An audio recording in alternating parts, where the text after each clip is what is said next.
নমস্কার বন্ধুরা, আজ আমি নিয়ে এসেছি একেবারে ট্রেডিশনাল বাঙালি রেসিপি মাছের কালিয়া।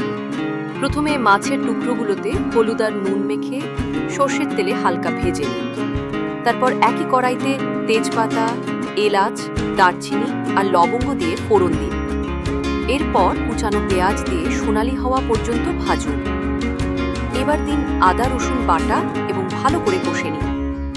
তারপর টমেটো কুচি, জিরে গুঁড়ো, ধনে গুঁড়ো, হলুদ আর লাল লঙ্কা গুঁড়ো দিয়ে মশলা ভালোভাবে কষে নিন।